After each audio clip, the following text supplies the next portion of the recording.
For me, you're me. Louie T, welcome to the Command Post Live. You know what it is. Post up. Take command. I, of course, am your Commander-in-Chief, Louie T. Thank you for joining me. So this is something that I wanted to do as we head into the first preseason game, right? So we're heading into the week of the first preseason game against the Cleveland Browns on the road. And a lot of questions surrounding this football team. The offense has struggled throughout camp. The defenses look dominant. And there's a lot of different conversations in between those two things. This roster is going to be interesting because I think there are some tough decisions that will have to be made at specific positions on this team. They'll have to make some decisions as to what to do with the tight end position now that we've seen some injuries. Hopefully none of them are serious. And, 4 tight ends versus 3 tight ends, 4 running backs versus 3 running backs. The cornerback position is really interesting. The offensive line is really interesting. And so we can get into the specifics of all of that. And we'll do that at a later date and time. I don't think that's what the conversation needs to be at the very beginning because there's so much time still left. You still got training camp days left. You still got preseason games left. You still have time to decipher who's in and who's out. But I do want to start the ball rolling on that conversation. So tonight, I wanted to come and just chop it up with you guys about the roster itself and talk about some of these positions and things that we should be looking for as we head into these preseason games. Because, again, we're going to get a lot of work. I talked about this, I think it was early last week or early during this week, rather, that the biggest takeaway I got from the first week of training camp was that we're going to see this offense in the preseason quite a bit. I don't think Ron's going to play them in the 3rd preseason game.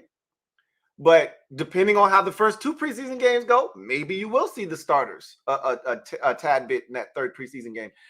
My guess is Ron's going to err on the side of caution and not play them. So you're going to see probably a heavy dose of the starters on the offensive side of the ball in the first 2 preseason games, that second one in particular. So with that said, they're not the only ones that we need to be focusing in on. Like, who are the guys that are going to be providing depth on this roster behind this offensive line that we're not sure of? Looking at some of the other positions, we know corner is one of those positions that constantly requires guys being cycled in and out. So what are they going to do there? I've been hearing that there's certain guys that are already getting work on special teams. And when you're on every single special teams, that's usually a sign that you're going to be on the roster, right? They view you as invaluable on special teams. Another thing to keep in mind, I talked about Mitchell Tinsley. As a wide receiver, that's another position group that's really interesting. He's been running with the 2s almost exclusively for the vast majority of camp. That's a big deal for a UDFA, right? But we talked about this guy being polished and one of these players that I would not be shocked if he made the roster. I said, look out for Mitchell Tinsley. It's all fine and dandy in camp. What does he do when the lights come on and the stage is a lot bigger and the lights are a lot brighter when it's preseason time and his number gets called? This is what's going to determine who ultimately makes this roster. But with that said, let's take a look at the roster, man. Enough of me flapping my gums. Let's dive into this thing and let's start having some meaningful conversations about this roster. And then I think it'll give us a framework of what we should be going into this initial week of, the preseason looking for. Because you'll get the starters for probably a quarter, maybe a quarter and a half in the first preseason game, depending on how things go. It could be one drive. If they go out and put together a 12-play drive, they could be done, right? And that could be, half of the first quarter, and they're done. Then you're going to be seeing a lot of these backups, and this is where it gets really interesting. So one of the conversations that I started the other night, and I told you I was listening to the John Kine podcast, and he had Bram Weinstein on his podcast, Weinstein. Bram, I think it's Weinstein. We're gonna go with Bram Dub. Let's call him Bram Dub. I gotta remember what his name is, but he's a play-by-play man for the Commanders, and he was talking about the offensive line. And John Kine brought this up, maybe a day or two prior to that about the offensive line and how we've got so much young depth, and that's a scary proposition. For a team that has struggled with offensive line depth, you really don't want the young boys having to be thrusted in there if they're not ready. And so this is the first position that you have to take a look at. Center. We've had a nightmare at center the last 2 years. because of the injuries that we sustained, right? So Nick Gates comes in, and he's supposed to fortify the position for us. And he's the unquestioned starter at this position as of right now. But backing him up, we drafted Ricky Stromberg in the 3rd round, and you also have Tyler Larson, right? So Larson is interesting because Larson doesn't do anything else. He doesn't play guard, doesn't play tackle. Tyler Larson is a center. That's it, okay? And I don't know if they can afford to have 3 guys on the roster. Ricky Stromberg, pretty similar in that he can play guard. He did play guard, but his position of choice is really center. Nick Gates can play guard, but he's really a center. And as you can see, they're listed as centers here, right? So the question then becomes, can you afford to keep 3 just centers? Normally, your backup center also can play both guard positions. I'm not sure that any of these 3 guys you're really comfortable kicking over to guard. Now, in a pinch, maybe you have to slide over Nick Gates and slide in Tyler Larson to put a Band-Aid on something during a game day when something unexpected happens. But that's not ideal for them. They view all 3 of these guys as centers. Well, you can't keep 10 offensive linemen and have 3 of them be centers. That's just not, the numbers don't add up. Okay, because keep in mind, 5 guys start. And if the 2 of the reserves are centers, that's 7. You got 3 spots left, and we haven't even talked about a backup guard because you got a swing tackle that you feel confident in Cornelius Lucas.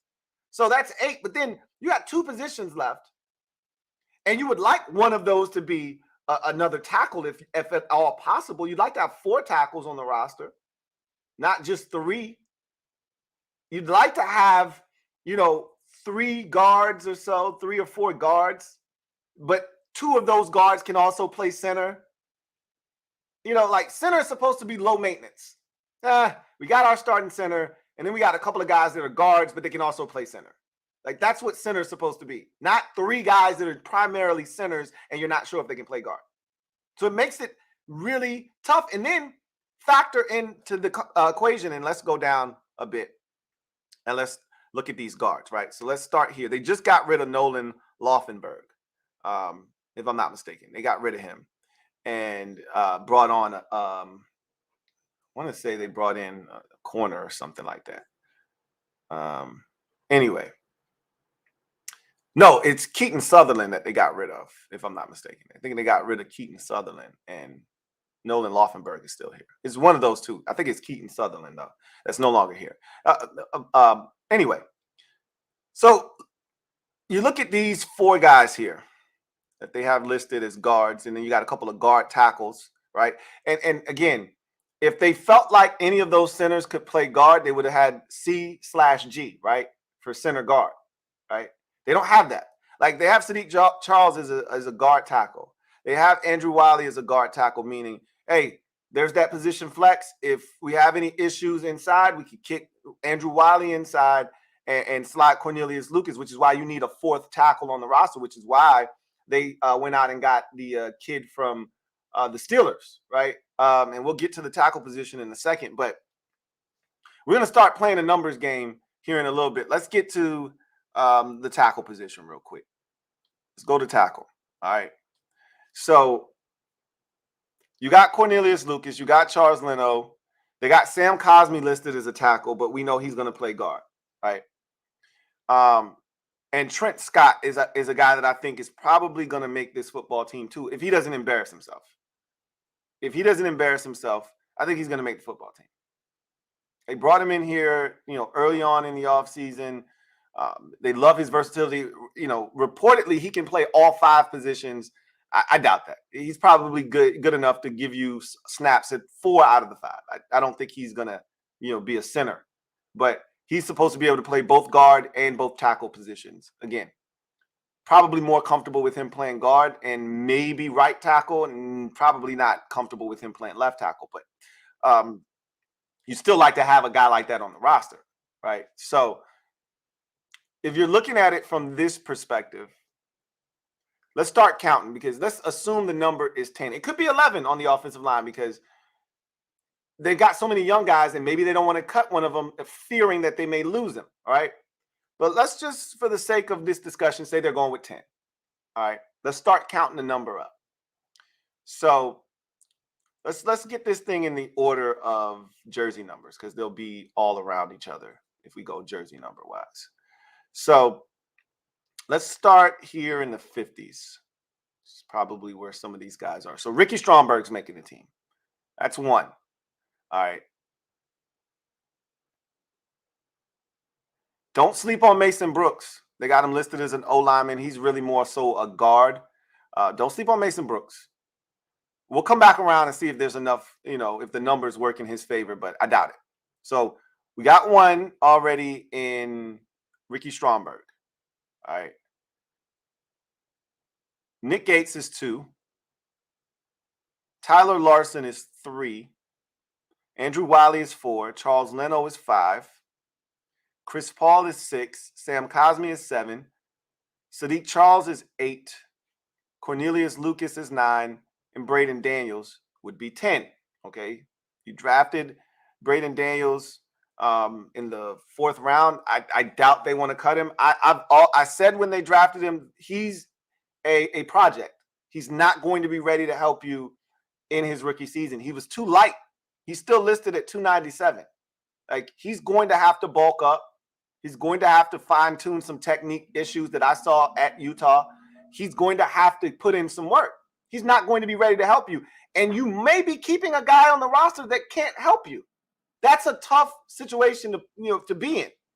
You don't want to end up like Dallas, cut John Ridgeway, and then he gets snatched up. So they could be in between a rock and a hard place with Braden Daniels. They really want to cut him, put him on the practice squad. But if you cut him, somebody else may like him enough to say, no, we'll bring him on and we'll put him on the active roster. So Washington has to, weigh the pros and cons of maybe cutting a guy that they know can't really play and help them this year. Then there's the question about Sadiq Charles. What if this calf lingers into the, second preseason game and they just cut him? It could happen. Now, part of the problem with that is you got Braden Daniels. Let's say Braden Daniels is on this roster, and you also have Ricky Stromberg on this roster. You got 2 rookies. And then, we're talking about Mason Brooks. If you cut Sadiq Charles, it's to keep Mason Brooks. Or if you cut Braden Daniels, it's to keep Mason Brooks. He's a rookie too, right? He can't really help you either, more likely than not. So, again, the depth of this team is going to be interesting because it's a lot of young guys. And generally speaking, when you're trying to win, you don't want a bunch of young guys getting their first taste of NFL action on your watch. That generally doesn't work out in your favor. So there are going to be some decisions that have to be made along this offensive line.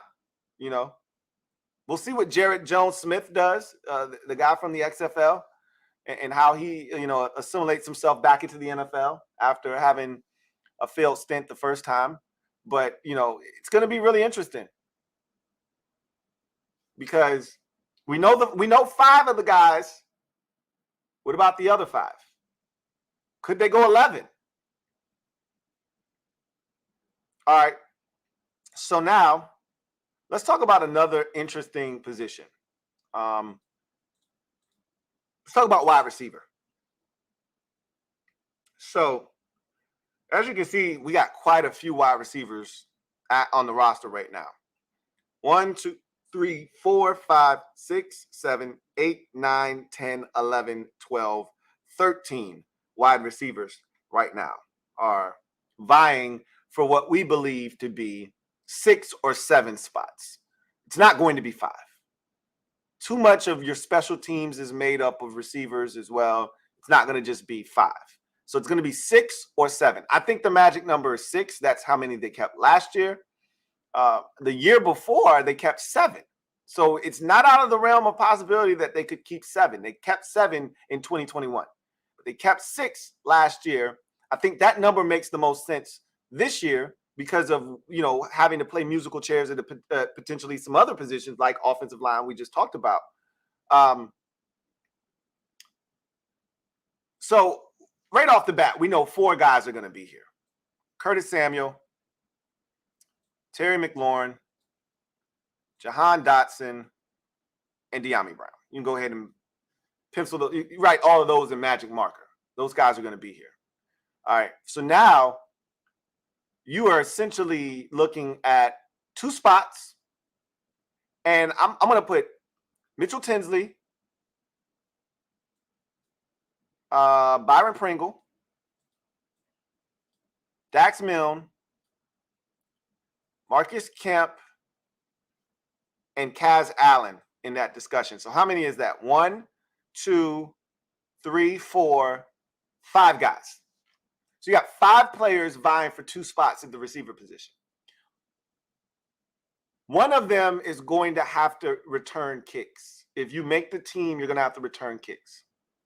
Mitchell Tinsley isn't returning a damn thing. So if he makes the team, he's making it because he made an impression on special teams, and they value him as a receiver. But he's going to have to make an impact on special teams, something I'm not sure that he's capable of doing right now. He's going to have to prove that to me. He can't just be a receiver. Dax Milne has already proven that if worst case scenario, he can field punts and return kickoffs. We don't want him back there, but worst case scenario, you need a short-handed guy back there. You can put Dax back there and you won't have any issues. You also won't have any explosive returns, but you won't be turning the football over.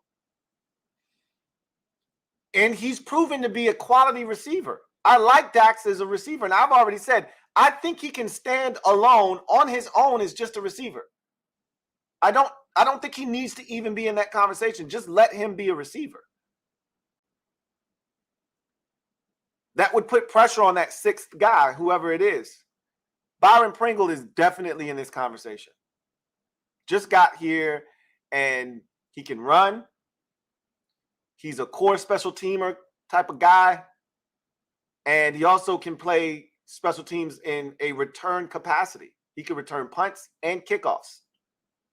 So Byron Pringle, I think, has a chance to really lock down a roster spot with a strong showing in the preseason because he already knows EB's system. So it's going to be interesting to see how they view some of these guys. Kaz Allen, the only way Kazmir Allen can make this roster is if he kills it on punts and kickoffs. And he may get the first opportunity. That's the only way he's going to be on the roster. They may give him that opportunity. They may not. We'll see. Receiver's going to be interesting. And of the guys that I didn't name, Kyrick McGowan and Zion Bowens and Bryson Tremaine and Jalen Sample, you could see 2 or 3 of those dudes land on the practice squad. Like guys they want to continue to work with. So wide receiver is going to be really interesting. It's 13 of them. 6 are probably going to make the team. But 3 or 4 more of them may be on, the practice squad. All right. So now, another interesting position. I don't think tight end is all that interesting. The real question is 3 or 4. I mean, we know the names. We know the players. Cole Turner, Logan Thomas, Curtis Hodges, Brandon Dillon, John Bates. If everything is going according to schedule and everyone's healthy, Turner, Thomas, Hodges, Bates are your top 4. If they trim off fat and they go to 3, Turner, Thomas, Bates. That's all there really is to the tight end position. Again, assuming health, which is what we're going to do. If it's 4, add in Hodges. If it's 3, take Hodges out. That's how I view this. Tight end isn't really hard. It's just, are they going with 3 or 4? Another position that I just want to mention quickly that is really interesting to me is running back. So looking at this group of running backs, you have 1, 2, 3, 4, 5, 6, 7. They have Alex Arma listed as a running back, but he's more of a fullback. but they got him listed as a running back. So you got 7 guys at the running back position. And the real question becomes, are you keeping 4 or are you keeping 3? You're not keeping any more than 4. Are you keeping 4 or are you keeping 3? That's the question at running back. So if it's 3, we know the 3. It's Brian Robinson, it's Chris Rodriguez Jr., and it's Antonio Gibson. If they're keeping 4, that's where things get really interesting. Do you go with the fullback, Alex Arma, or do you go with another back, Jarrett Patterson, Jonathan Williams, guys that have been here for multiple years? So that's the real question. If it's 4, it's going to be probably one of the guys they trust, Jonathan Williams, Jarrett Patterson. Could be Alex Arma as well, depending on how EB wants to run this offense.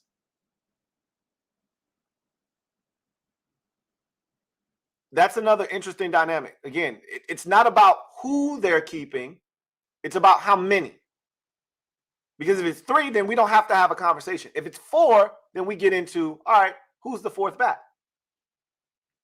Just something to consider. This year, they're going to trim off a roster spot, trim off a bit of fat, which is good, because they don't have to keep 3 quarterbacks this year. Nobody's fighting them over Jake Fromm. He'll be there for them after they cut him, and they can place him on the practice squad. They're keeping 2 quarterbacks this year, Jacoby Brissett and Sam Howell. So that's going to free up a roster spot that they didn't have access to last year. They had to keep 3 quarterbacks on the roster last year because they drafted Sam Howell. So that's going to help them along the way. As we get to the linebacker position, here's a position that I think is a bit interesting because we've seen them completely disregard this position before. We've seen them last year. They went with 5 guys, I believe. We've seen them go with like 3 or 4 at one point. I think in 2021, they only went with like 3 or 4 dudes. They went extremely light. So my guess is you're going to keep 5 linebackers. That's my guess. All right. Barton, Davis, Eifler, Hudson, Mayo is my guess. Now, don't sleep on Dejon Harris. They kept him last year. They won't hesitate to keep him again if need be. I don't think they're keeping 6. This position doesn't strike me as a 6 piece. It's either 4 or 5. I think the number's 5 because your core special teamers come from linebacker. You're going to have 2 or 3 guys at the linebacker position that are playing every single special teams. So it's important to have enough of those on the roster. So Mayo's a veteran that they love. They love him in the run game, all of that good stuff. Good, guy to have on the roster. Khaleke Hudson is emerging. They really like him a lot. Milo Eifler has been around for the last 2 years. This is year 3 for him, if I'm not mistaken. So they're comfortable with him. Jamin Davis is going to be here, and Cody Barton's going to be here. As we continue on, defensive line is interesting. I don't think it's important, but I do think it's interesting. So in my mind, the number's always been 10. Now you can divvy it up however you like, 5 D tackles, 5 edges. I've always envisioned 4 D tackles and 6 edge rushers. That's the number that I've always had in my head. But they had a number of defensive linemen, and I'm starting to think they may keep 5. So we know the 4 that are definitely here: Jonathan Allen, Deron Payne, John Ridgeway, Fedarian Mathis. Those 4 are locks. If they keep a 5th, then you have to look at Abdullah Anderson, a guy that they added in the offseason. And then you got to look at Benning Patua Ia, excuse me. Both of those guys, I think you can put on the practice squad. So I think this number is going to remain 4. I feel confident in that because I think they got to keep 6 edge rushers. You can't keep 5 and trim off fat. I think you have to keep 6. And here's why I say you have to keep 6. Last year, there was no Chase Young, so you were able to play around with an extra spot if you wanted to. You don't have that liberty this year. Chase is back. As you can see, we got 1, 2, 3, 4, 5, 6, 7, 8, 9 defensive ends. And I think 6 of these dudes are making the squad. And I think we know the 6 already. Chase Young, Montez Sweat, James Smith-Williams, F.A. Obata, KJ Henry. All right, so that's 1, 2, 3, 4, 5. All right, and then I think if they really truly like Andre Jones Jr., you can keep him. They like Casey Toohill, but do they love Casey? And then you start getting into special teams, right? How many special teams are you on? How can you benefit us there? Because they could go with 5. KJ Henry being the last. It'll be interesting to see what they do. They could go 5 here, 5 with the defensive tackles. They could go 4 with the defensive tackles, 5 here, and get 9, and that'll trim off a little bit of fat, and that you can add that somewhere else: tight end, running back, offensive line, wherever you see fit, corner. Speaking of which, let's head to the corner store. So here you find, and we had this conversation briefly the other night. Yeah, a lot of corners here, and a lot of guys that they like. But do you love them enough to have them on the roster? And you can play your way onto the roster. Like, I don't think this is etched in stone, this cornerback position. Like, edge rusher, it don't matter what happened in the preseason. Unless Andre Jones goes off in the preseason, I think they know the 5 guys that they want to keep. And if somebody, balls like Andre Jones, they could make a concerted effort to keep him on the roster and have 6. But here's where things get interesting. So one year they kept 4. As a matter of fact, last year I think they kept 4 corners on the roster. 4. That's not going to be the case this year. It's not going to be the case this year. So you got 1, 2, 3, 4, 5, 6, 7, 8, 9, 10, 11 corners on the roster right now. Of these 11, the number is 5 or 6. I think 5 is the number in my mind because I think it's going to be 10 DBs, but I can see 6 corners and have it be a grand total of 11 DBs when it's all said and done. We know they're keeping 5 safeties. So the question becomes, who are the 6 guys? So similar to the wide receiver position, there are definites. I think there are 3 definites and then a strong possible, right? If we were playing spades, you're like, I'm going to count this as a book too. But I don't want to bake it into my total. So I got 3 and a possible. But I like this possible. It's a strong possible. So Benjamin St. Juste is on this roster. Kendall Fuller's on this roster. And Emmanuel Forbes is on this roster. So that's 3. My strong possible is Danny Johnson. I just don't see a way that Danny's not on this team. But I didn't feel that way last year. I felt the same way last year, and then Danny had an awful preseason, and he got cut.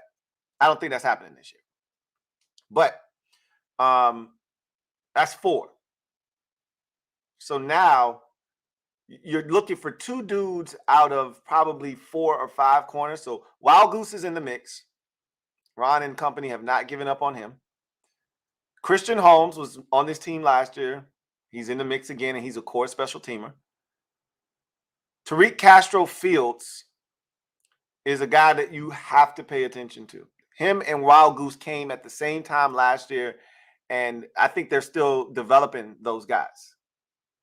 So, to me, 1, 2, 3 dudes probably battling for 1 or 2 spots.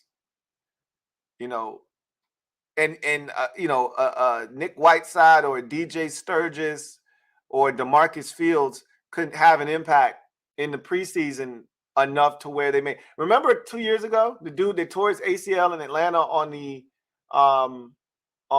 Hail Mary, who had the crazy camp and ended up making the team at the cornerback position? I can't remember his name, but I remember he went off. He was on nobody's radar. And then he just kept making play after play after play. We got into the preseason game, and he continued to make plays, and he made the roster. One of these guys could come out of nowhere and do exactly that. Now, I haven't heard anybody creating a buzz like that corner was that year. Torrey McTyer. That was his name, Loser. Thank you for that, Loser. Torrey McTyer. He burst onto the scene that year and made a name for himself. But he had already started that in camp. We had already heard about him making plays in camp. We haven't heard that from any of these young guys necessarily. But don't rule anybody out. But I think the three to focus in on: Tariq Castro Fields, Rashad Wildgoose, and Christian Holmes, I think are the three corners that are probably battling for one or two spots, depending on how they want to play the cornerback position. Safety is a position, and you see they got Quan Martin listed as a DB because he's so multifaceted. We're going to, for the sake of this discussion, we're going to throw him in the safety conversation. We're not going to list him as a DB. We're going to call him a safety. All right. So you go to the safeties, and this is pretty easy.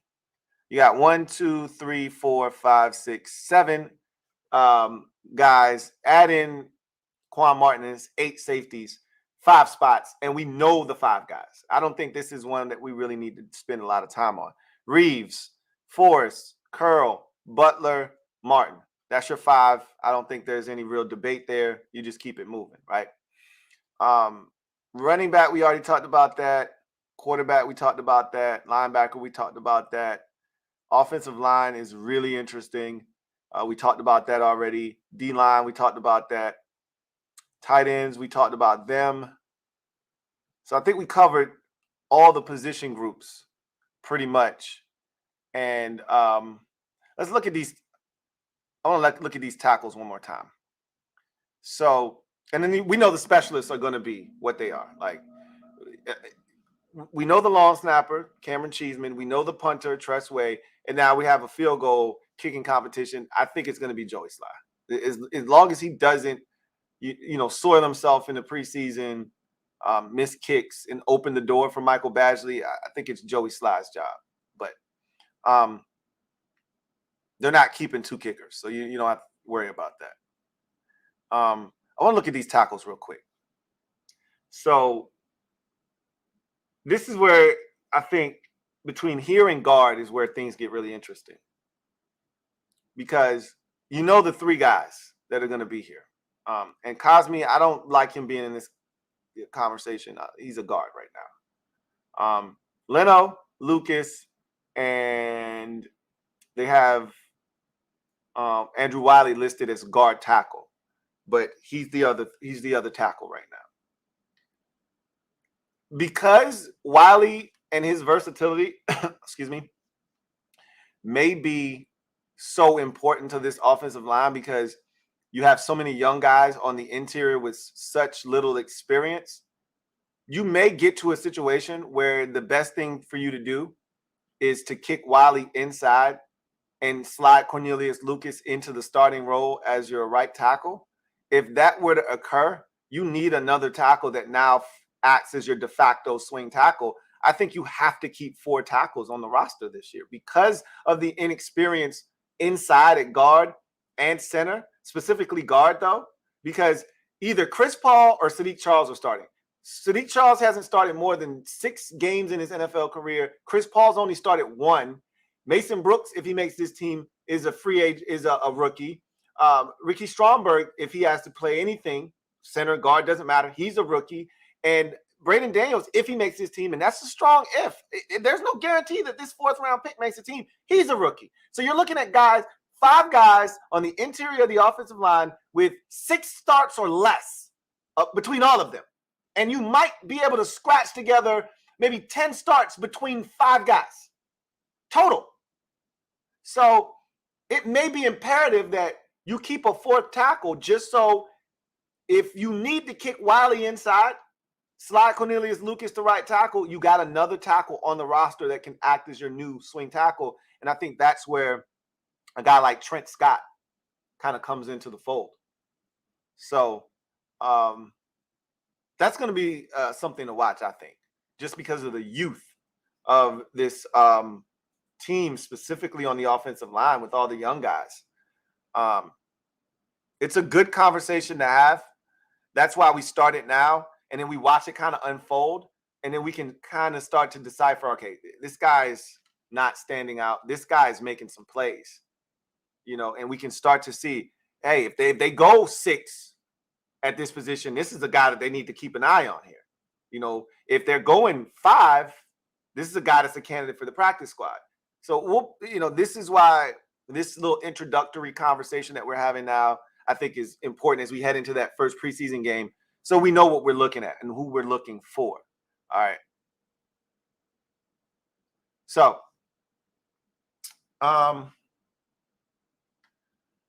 that is, in a nutshell, the conversation that I wanted to have with you guys. I really don't think that we're going to be all that surprised by any of the moves that are made. There may be 1 or 2 surprises. Like, again, I could see a guy like Sadiq Charles getting cut.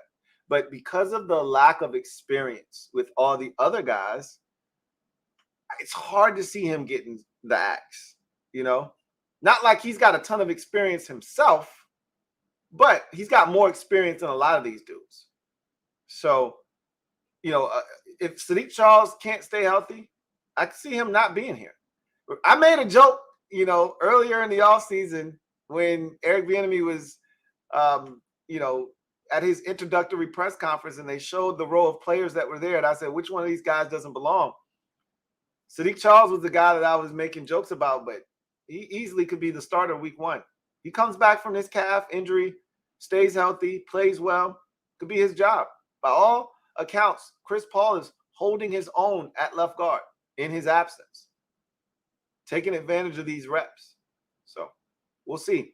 Anyway, I digress. I think it's going to be an interesting week leading up to this first preseason game. I want to see how these players respond. Chippy practice on, Friday, get a day off. Who's back? We went through what felt like a laundry list of injuries yesterday. Cody Barton, Sadiq Charles, Logan Thomas, Curtis Hodges, and who am I forgetting? Emmanuel Forbes, right? Who's able to come back out and practice? I don't even know if it's a padded practice or not on Sunday. Could not be a padded practice. Could be a low. My guess is you come off of a break, you come off of a day off, probably going to jump right into pads. They could ease them in on a Sunday, come out, helmets and shells, and then Monday jump into pads, or Tuesday jump into pads.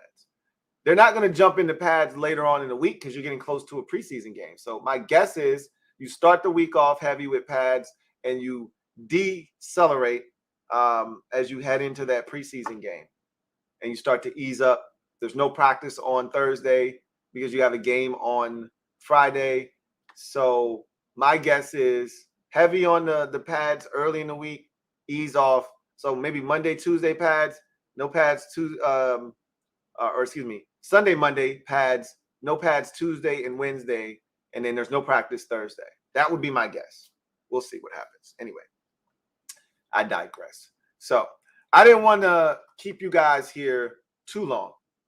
I just wanted to come in and start the conversation around the roster. I will have probably my initial 53-man roster will probably be released after the second preseason game. So what the next big thing is going to be is the initial depth charts, and those should be coming out here shortly. My guess is right before the first preseason game, the initial depth charts usually get dropped, I think. If it's not the first, then it's the second, right before the second preseason game. So that'll be the next time we really have a deep dive into the conversation surrounding the roster, because then we'll have something to really chew on. This is how they feel about these guys. This guy's first string, this guy's second string, and this guy's on the third string, and this guy's fourth string. If you're a fourth string, you're not making the team. So we'll really be able to deep dive and see. And look, we know who has a legitimate shot at making this team for the most part. Like, we already talked about it. I want to do this real quick. I do want to do this because I say this all the time, but let's actually prove this theory true. So I talk about this all the time, that 45 of the spots or so of the roster are already spoken for. I love to say that, right? So let's go through the roster and see if we got 45 guys or more that are already on it. And then we can really decide how many roster spots are really available. Let's go through it in numerical order. So Jahan, 1, 2. Diami is 2. Let me get a little something to write on so I can keep tabs here. So Jahan is 1, Diami's 2, Curtis Samuel is 3, Tress Way is 4, Joey Sly, I think is going to make this roster, is 5, Brian Robinson, 6, Jacoby Brissett, 7, Emmanuel Forbes, 8, Sam Howell, 9, Terry McLaurin, 10, Quan Martin, 11, Derek Forrest, 12, Chris Rodriguez, 13, Antonio Gibson, 14, Benjamin St. Juste, 15, Kendall Fuller, 16, Cam Curl, 17, Percy Butler, 18, Danny Johnson, 19, Jeremy Reeves, 20. Khaleke Hudson, 21, Jamin Davis, 22, Ricky Stromberg, 23, Cam Cheeseman, 24, KJ Henry, 25, Cody Barton, 26, Nick Gates, 27, Tyler Larson, 28, Andrew Wiley, 29, Charles Leno, 30, Chris Paul, 31, Sam Cosme, 32. I'm reluctantly doing this. Sadiq Charles, 33, Cornelius Lucas, 34. I'm reluctantly doing this. Braden Daniels, 35. He is not a guarantee, but I'm going to make him one for this, for the sake of this discussion. Logan Thomas, 36. Cole Turner, 37. John Bates, 38. Montez Sweat, 39. John Ridgway, 40.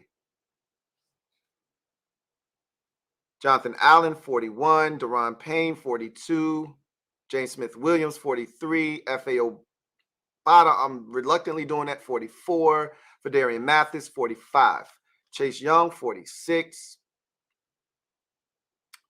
46. We got to 46. So if we're assuming that all of those guys that I just named are going to make the football team, 7 roster spots are still available, which is the number that I said. I said anywhere from 5 to 8 spots at the back end of the roster. The number is 45 for me, generally speaking, that are spoken for before you even get to camp. Barring, any kind of catastrophes, 45 spots is pretty much spoken for. That's when you got a good football team. When that number is anywhere from 45 to 48, you want to have a little roster flexibility on the back end, right? So you want about 5 spots that are open for sure. Anywhere from, the final 8 to, 5 to 8 roster spots should be available on your football team. We've got 7 right now. So that conversation that I've been having with you guys over and over that, hey, we already know that 45 or 40, 45 roster spots was spoken for. So it just rang true. If, we look at what I just did, that exercise I just did, we came up with 46 guys. So I think that's about accurate. I think that's about right. So we already know what it is. If those guys are healthy, they should be on the football team. And we'll see who joins them. But that's what the rest of camp is about. That's what the preseason is about. We'll see if anybody makes themselves a name and see if any preseason heroes emerge. But that's the initial conversation, right? That's the initial conversation. We will obviously pick this up the next time that the conversation surrounding this roster is pertinent, whether it be, a couple of cuts, surprising cuts, depth charts are released, and they'll make sure they tell us, oh, this is not an official depth chart. This is an unofficial depth chart. We get it. We got it. All right. When those come out, we'll have another discussion as well. So anyway, I digress. You guys know what it is. It's command post. Post up. Take command.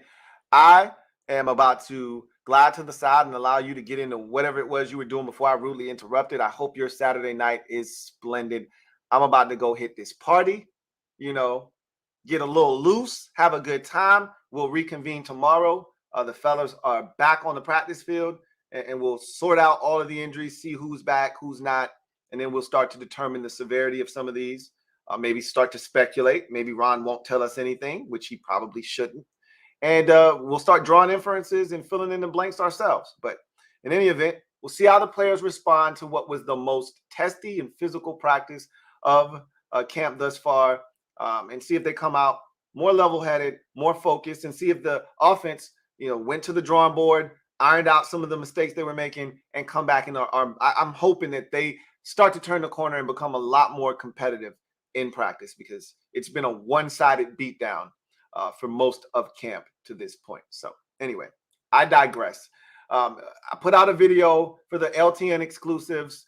If you've got an opportunity, check that out. If you're interested, please, by all means, fill out the registration form, and also make sure that you pay your registration fee. Once you're locked in, I'll send you an email. Once I receive the registration form and the money, I will send you an email, which is pretty much locking you in for whatever LTN exclusive you signed up for. So look forward to hearing from more of you. If you got any questions, you know how to find me. Hit me up on socials, on Twitter, or X, I guess as it's called now. And you can email me, LouieTeeNetwork@gmail.com, if you've got any questions. So with that said, you guys enjoy the rest of your weekend or the rest of your Saturday night, because I'll probably see you tomorrow. God bless, as always, and good night.